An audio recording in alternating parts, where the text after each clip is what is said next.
There is immense pleasure while I stand here to be able to share some of those things that have been happening in our place.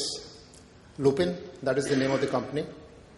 But as I share that, there is also immense pleasure to see a packed house trying to understand what is going to be shared in these 90 minutes.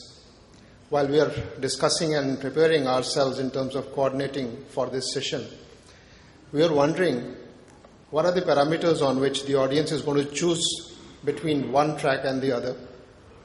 Going by the packed house here and some people even standing, looks like expectations are high. So let's get on without wasting any further time.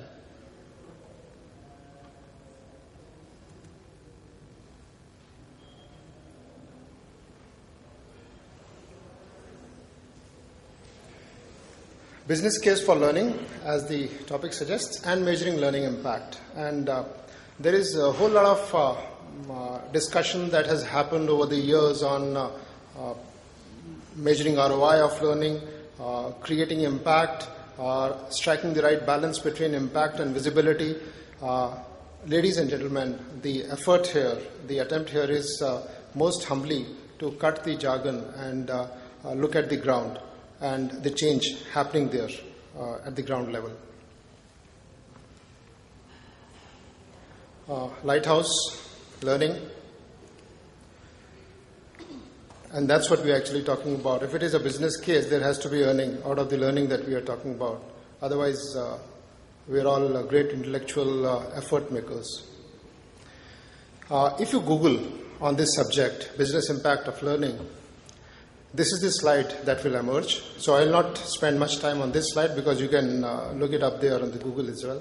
But these are the standard basics. This is the common sense of 5 A's of making learning impactful from business point of view. This is out there on Google. Alignment, anticipation, alliance with the line function for whom you are organizing this learning event.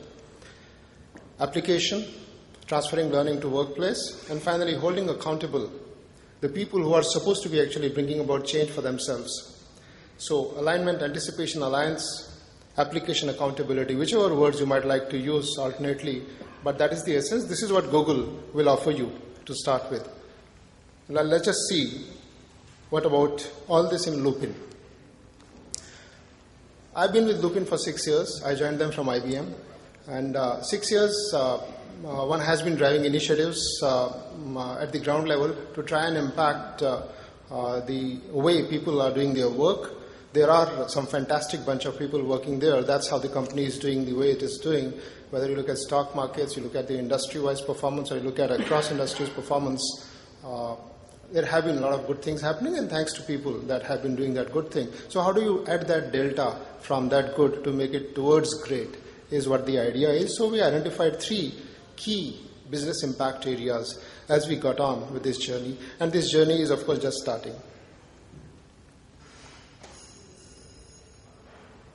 Now, any guesses what are these 3 key business impact areas that these pictures suggest?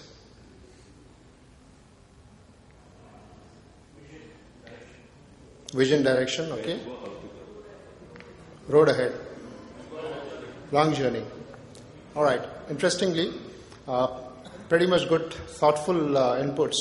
The first one is obviously alignment between the employee and the organization. The second one is about preparing ourselves for future. And it's not about doing what you can do well and you are good at and you keep doing that. But it is about actually pushing the envelope and readying yourself for future. And of course, third one is about employee lifecycle management, right from the moment an employee enters into the organization and when the employee leaves the organization. How do you actually manage the entire experience for the employee so that after 10, 20 years or 15 years or even 5 years, if the employee looks back and says, this is one of the best experiences that I've had in this organization, that is the whole idea. So the 3 key big baskets that we have identified are around these three areas. How do we ensure alignment? Alignment also in the context of fast growth. When I joined this company, it was 1,600 crore in terms of turnover, and the manpower was close to 4,000. Today the company is going to be 8,000 crore as this year closes in March 13, and the manpower is 13,000 globally. So as the company is in this fast growth context, last 6 years, not a single quarter, the company has not grown, and we've gone through recession and all that time. So when the company is doing well, and you are hiring, 25% of your population at any point in time is less than a year old in this company. How do you ensure alignment?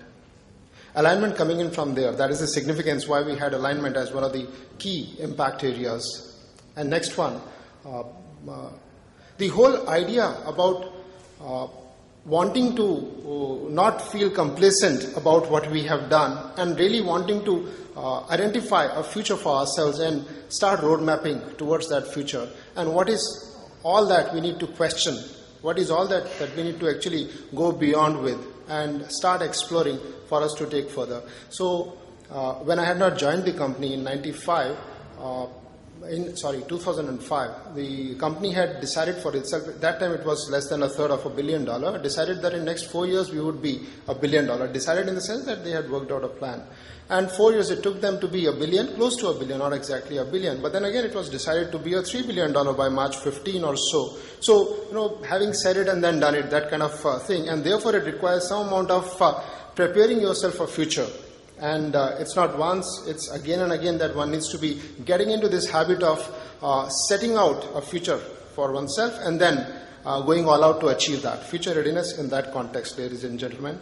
And finally, of course, as I have already shared, employee lifecycle management in terms of offering the experience to the employee, and not just that, whichever employee, doesn't matter, we need to be on our way to trailblazing success. It's all about offering a great experience to employees so that, and there is an evidence towards this, an employee feels great experience, would want to come back. It could be a long innings company, it could be a second innings company as well. Employee wanting to have, I have been around, I have seen other experiences, I've been exposed to various environments and cultures across organizations and industries, but this seems to be the one that I would like to come back to. If an employee thinks like that, probably it's an evidence that the employee lifecycle management is somewhere falling in place. That's where we looked at to start with as the key business impact areas. Broadly, 3 kinds of inputs that we actually have been working with at a very, very broad level. One is, of course, the career management, the talent management, succession planning, leadership development, all these humongous areas, each one of them on its own. I have just dared to put it under this one heading called career and intervention. So the intervention form, it's not about a in-class session. In-class session comes third, as you see at the right most. That is the conventional classroom session. But 70% of the whole effort is on how do you actually take a person's career, help him drive that career to the desired level that he or she wishes to. And in the process, obviously, the organization also indeed benefits. So giving it an intervention shape rather than an event of a 3-day or a 4-day experience or 2 days experience. So how do you actually work through with people? And ladies and gentlemen, just to be a little mindful of the fact that this requires certain amount of stability for the people driving this kind of an initiative to survive, last long enough in the setup so that they see people evolving in terms of their careers. They see somebody from a lower level to evolving into a middle level person or a senior level person, and that requires a certain amount of stability and consistency of drivers and of drives as well. Otherwise, every time there is a change at any level, especially in the learning team, of course the thought process changes, the priorities get reset, and what you have. Second one is further education, which is of course education as the key hook for all of us Indians. We love to have education added on. So whether it is higher education, further education in that sense, or it is wider education, that apart from whatever I have been exposed to, I think something else that will get added on to my case would help me actually become more well-rounded as a professional. So we have kept that as the other major route. So whether it is tie-ups with companies, with institutes like IIM Ahmedabad or Narsi Monji or SP Jain or BITS Pilani or whichever other courses, whether it is PhD courses or it is higher education in terms of post-graduation. So we are doing MTechs with BITS Pilani, we are doing various management courses, of course, from these institutes that I just named, a few of them. So the focus on education and therefore getting people identify that this organization is offering me an opportunity to be able to go over there. Now the format of this education can be varying from company to company depending upon your own context. At Lupin we offer fully funded education, 10% charged as token of tuition fee, and travel, stay, everything else is on our own.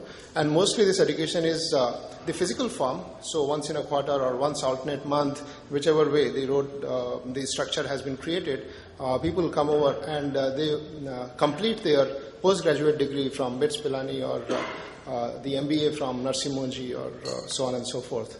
And while this is being fully funded, the question comes to mind whether there is going to be a bond or not, but I guess that's a very old question, and we all know how irrelevant that question is today. And therefore, if you are good, you will stay. If we are good, we'll get somebody else, is possibly the answer that we have chosen for to this question. And therefore, this has been a big one on our way in terms of attracting and retaining people, helping them grow to create the desired business impact. Conventional, of course, all of us know.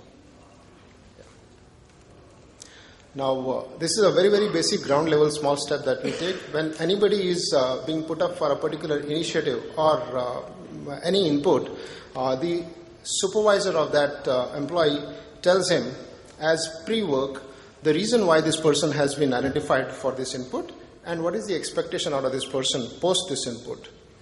And as post-work, after the input, the supervisor is supposed to ask this gentleman or lady, what is the action plan that you have created post having received the input for your workplace and based on what learning. So that's what we have, a very, very basic, in fact, no rocket science out here. As we all would know, employee expectations today are different from what they used to be earlier. It's not about job security, safety, etc. They need challenge. They need fulfillment, meaningfulness in the kind of work that they are doing. They need loyalty to their profession and career at a much, much higher level than loyalty to organization. Let's face it. Of course, beyond traditional hierarchy and structure. So they would rather go beyond that and question everything to start with on that. Work-life balance seems to be a big thing, big one on them. And of course, taking complete ownership for their own career development. They don't mind doing that. They don't want to leave it away to somebody else. On this, the key dimensions, therefore, for any... Okay, I think there is some problem with this one coming up here. So let me share what was meant to be there. Is basically this triangle of my loyalty as an employee towards my career, towards my profession, towards my organization. Now, as a learning professional, I need to decide where do I actually take him, how do I help him strike the right balance between these three, and not really assume to my convenience that no, this guy is equally loyal to his organization as much as he is loyal to his career and profession. Let's accept he is or she is more loyal to her career and profession first. So how can I actually create business impact with this realization? And creating not an event but a process out of that event. So the impact, how do you create the process of learning? And not really just event-to-event learning. The impact to be first made sure by identifying what is the need with the concerned stakeholders, the teams for whom you are doing the intervention. Document that, have a common agreement, because many of things many times just go off in thin air unless they are documented and mutually agreed upon. Feedback from the user being plowed back into getting a better quality input as we are going further on the input. The next one is on consistency. One input is not enough, one after the other. How do you only raise the bar of excellence of what you are delivering through your inputs? How do you ensure that you are actually creating impact milestones? And because it's not enough to do a good job, you need to get the stakeholder, voice of customer, registered, and ask him or ask them how are they finding this proving to be useful, and get that registered as well, because this success needs to be shared back with those people that this is how you guys are benefiting. And of course, go beyond the wow. That's why I put chilies there, because that's the hardest part. Because it's very nice to have learning and everybody says wow and eureka, etc. But ultimately, when the rubber hits the road, that's where real impact of business is going to be coming through. Just after this session, for example, we have another session happening at Lupin at SPJAN, where one batch of 50 area managers have completed their 1 year of management program. And we made sure that the group president, and the seniors of the sales team are over there acknowledging these guys. Now, they were not part of the 11 months and 12 months of this course. That was being done by SPJAN through audio-video route. But these guys are there to acknowledge and give away the certificates and awards, etc., ensuring that we are actually taking them along and showing them the success that they have created through the learning team. An example quickly, as I am told already, my time is almost going to be ending now. This program, Udbhav is the name of the induction program at Lupin. Yesterday it was awarded as one of the best induction training programs out here in this function. Why this? Thanks. Why this actually has worked, as we see. Again, there is something with this slide. Let me.